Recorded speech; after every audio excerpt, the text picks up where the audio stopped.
সুপ্রভাত বন্ধুরা, চলে এসেছি আমার টেরা বেঁকা জীবনের একটা এবড়ো খেবড়ো অর্ধেকটা দিন নিয়ে। উঠে পড়েছি সাত সকালে, বাবা বানেশ্বরের নাম নিয়ে শুরু করেছি দিন। সূর্যি মামা নিজের তেজ 100% দেখাবার আগে আমাকে কিন্তু আমার কাজ করে নিতে হবে। এই যে আমার পুচকি সোনা উঠে পড়েছে আমার সাথে, আর্লি টু মর্নিং উঠতেই হবে। উঠে পড়েছি। সামনে একটি সাদা ফুলের গাছ আছে, ফুলগুলো তুলে নিই, নয়তো কেউ এসে নিয়ে চলে যাবে। এইবার প্রচণ্ড গরম, কালকে কিন্তু প্রচণ্ড বৃষ্টি পড়েছে সকাল থেকে, তাও গরম কমেনি। কাপড় জামা সব ঘরেই মেলেছিলাম রাত্রেবেলায়। আমি গরমকালে সন্ধ্যের দিকে কাপড় কাচি, সব ঘরে মেলে রেখেছি কাপড়গুলো। এবারে যদি সূর্যি মামা আসে, দেখা দেয়, তাহলে কিন্তু বাইরের সব কাপড়গুলো মেলবো। গেট খুললাম, বাবা সে বিরাট বন্দোবস্ত করে রাত্রেবেলা শুতে হয়। হ্যাঁ বাবারে, 2-3টে গেট বন্ধ। এইবার চাবি নিয়ে গেট খুলবো। গেট খুলে বাইরে একবার দেখে নিই আমার বন্ধুরা সব, আমার পোষ্যরা সব, আমার ছেলে মেয়েগুলি কী করছে। এই আমার রান্নাঘর, একটা ছোট্ট মতো রান্নাঘর, আমার শখের রান্নাঘর। একটু একটু করে সব করেছি আমি নিজেই, সাজাই মনের মতো করে। কিছু তেমন নাই, তাও যতটুকু আছে সেটাই সাজাই।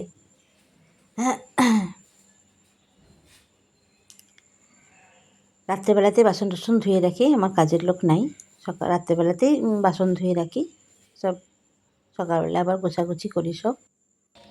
এই যে আমার সোনামনারা সব এধার ওধার বসে আছে, কখন আমি বেরাবো সেই দেখার জন্য। এই যে এই 3টি হলো আমার একদম খাস। যদি একবার গলার আওয়াজ পেয়েছে, এই দৌড়ে আসবে, এই একবার ডাকার অপেক্ষায়। এই যে চলে এসেছে এই সোনাটা আমার। এই যে গায়ে লাফিয়ে, গায়ে মানে আমাকে একদম পাগল করে দেয় এরা। আমার বাইরে বেরাবার উপায় নেই, আমার গলার আওয়াজ পাবার উপায় নেই, আমার গলার আওয়াজ তো দূরের কথা, গেট খোলার উপায় নেই। বুঝে নেয় যে বার হচ্ছে, একটু গায়ে ঝাপানো, গায়ে ঝাপা, গোটা গায়ে নখের দাগ করে, তারপরে অনেক যদি বকি তাহলে একটু শান্ত হয়, নয়তো আমি তো বকি না, ওরা আমার ওপরেও যা অত্যাচার করে। এই কটি ফুল তুলে নিই, নয়তো একটু পরে কেউ এসে নিয়ে চলে যাবে। কটি ফুল পেয়েছি, চলো কাজ চালা যাবে। এবার আমার রুমে দেখি কি হচ্ছে। আর ওসব যন্ত্রটা তো আছে রুমের ভেতরে না। এই যে দেখো এরা সব কি করে।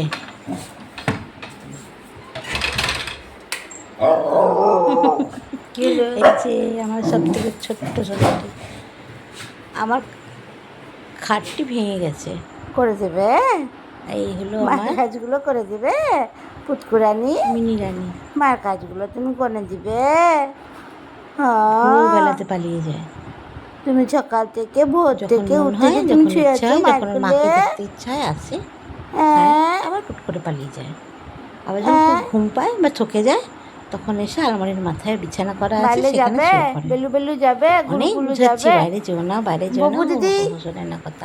এটা আমার বরফি, এটা আমার জেলু। এই যে লেগেছে, খেলু খেলু হচ্ছে। খুব ভাব, খুব ভাব, আমার ছেলে মেয়েদের মধ্যে খুব ভাব। ব্যাস, এই কান চুলকে দেওয়া খুব আরাম। হা হা হা। এই যে আর একজন পেডিগ্রি খাচ্ছে, আজকে পালাতে দিইনি, আমি বেঁধে রেখে দিচ্ছি, তাই রাগ দেখো।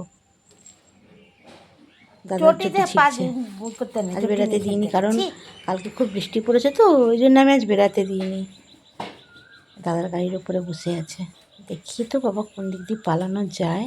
যদি পাঁচিলটাকে পালাতে পারি। অনেক বড় উঁচু পাঁচিলটা, নিচটাও অনেক উঁচু। মাছ আলা এসেছিল, একটি মাছ নিলাম, অনেকদিন মাছ খাইনি। এবার বিছানা টিছানা পরিষ্কার করেছি, সব রেডি করলাম। এবার ঘর ঝাড়ু মোছা করবো, আমি একাই সব করি। আমার মেয়ে আমাকে হেল্প করে, তার মধ্যে আমি করি। এই প্রতিদিনের বাতিক কাজ, এগুলো তো করতে হয়। আমার তো বাতিক, আমাকে আমার বোনরা বলে বাতিকা। এগুলো কিন্তু কিছু করার নেই, আমাকে বললেও আমি কিন্তু এই বাতিকগিরি ছাড়তে পারবো না। প্রতিদিন কার অভ্যাস সেগুলো করা, করতেই হবে। একদম খুঁটি নাটি করে পরিষ্কার, বাবারে নয়তো নম্বর কমে যাবে। তারপর ঘর ঝাড়ু দিয়ে নিয়েছি, ঘর মোছা একবারে মানে সূর্যমামা 100%।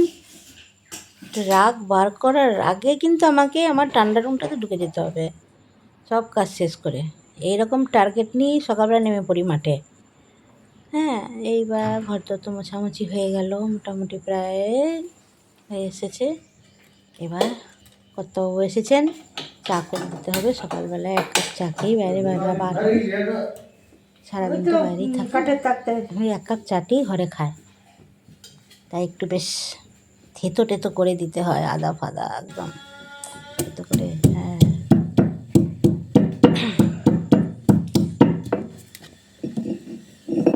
এই আদা পড়ে গেছে চায়ে, একটু ফুটুক আদা, তারপরে চাপাতা টাপাতা দেওয়া হবে। চাটি আমি বেশ ভালোই করি।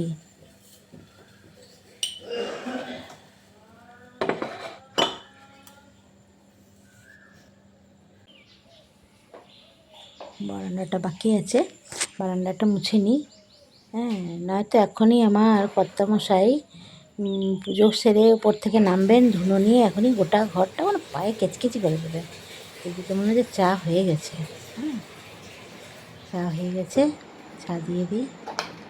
আচ্ছা, আমার কর্তামশাই প্রতিদিন ছোলা, বাদাম আর ওই কাঠবাদাম প্রতিদিন সকালে নিয়ে যান, 9টার সময় জলখাবারে খান।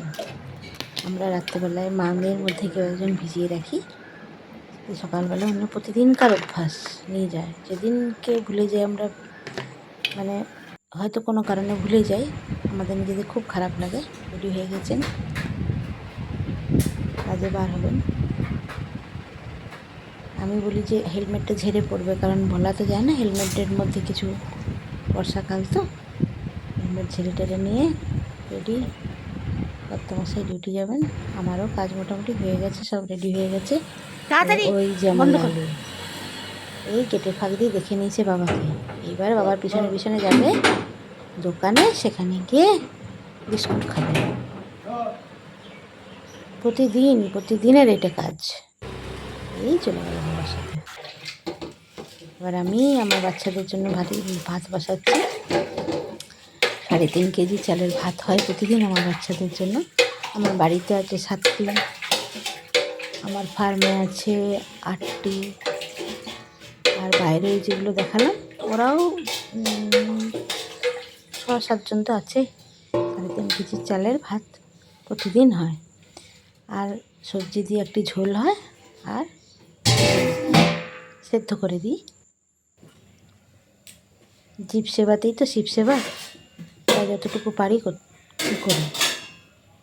বাসন তো রাত্রেই ধুয়ে রেখেছি।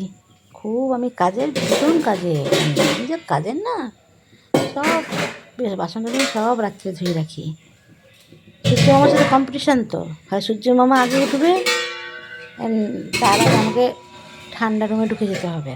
সূর্য মামার সাথে আমার কম্পিটিশান, তো সেই হিসাবে মামার সাথে কম্পিটিশান করতে গিয়ে আমি সব কাজ করে রাখি। এই বাসন সব ফটাফট গুছিয়ে নিয়েছি। এইবার বাসনের ঝুড়ি রেখে চান টান করে, হ্যাঁ, পুজো করতে চলে এসেছি ঠাকুর বাড়িতে, ঠাকুর ঘরে চলে এসেছি। ঠাকুর ঘর মনের মতো করে সাজিয়েছি।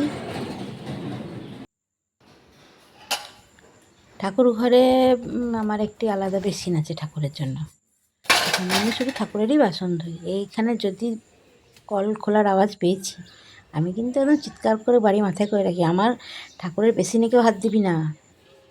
এবার সব মোছামুছি করে নিই, পরিষ্কার করে নিই সব কিছু ফটাফট ফটাফট করে নিয়ে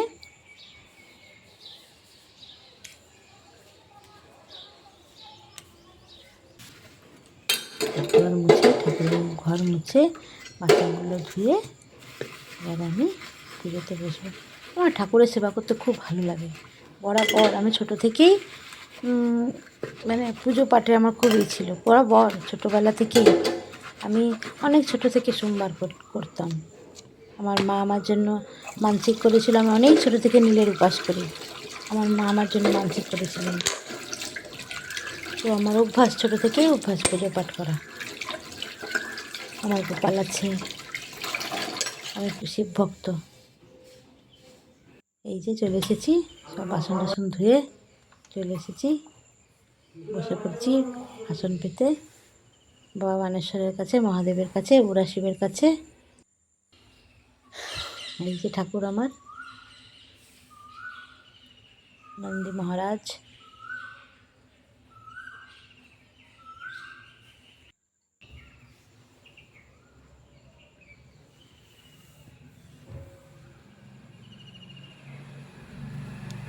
চন্দন গুঁড়ো, ফুল,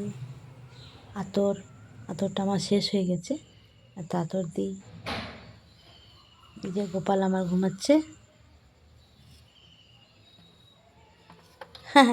জগৎ যার মুখের ভেতরে, জগৎ যার সৃষ্টি, জগৎ যার মুখের ভেতরে, আমি তাকে ঘুমো পাড়াই, খেতে দিই, মুখ মুছিয়ে দিই, চান করাই, জামা কাপড় ছাড়াই।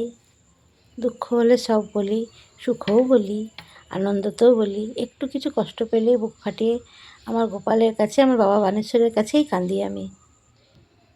কাকে আর বলবো, এই আমার মাধব।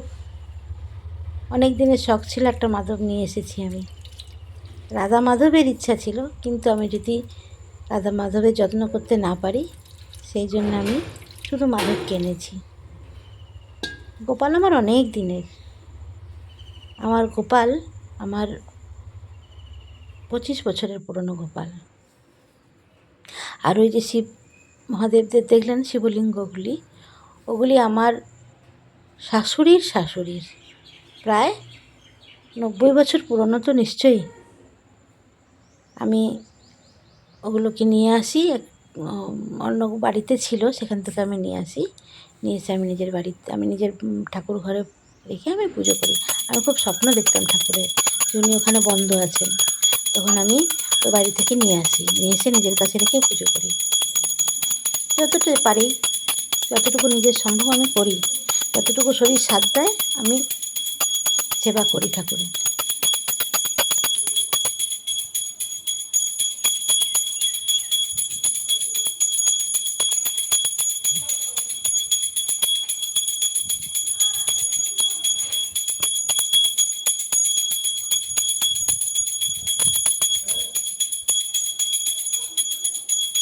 আর জীবনে আছে কি, পশু সেবা, মানুষ সেবা, ঠাকুর সেবা, এই করে জীবনে যেটুকু দিন বাকি আছে এইভাবেই পার করে দিতে চাই।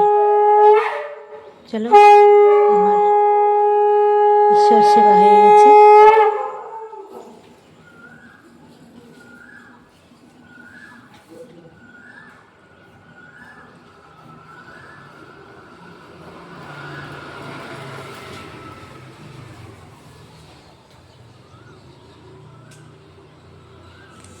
জয় মহাদেব, জয় বাবা বানেশ্বর, জয় গোপাল। প্রচণ্ড গরম থাক, এই গরমে আবার করে ঠাকুরবা ঘর আমার উপর ঘরে থাকা মানে প্রচণ্ড কষ্টের, বাকি অর্ধেকটা কষ্টের।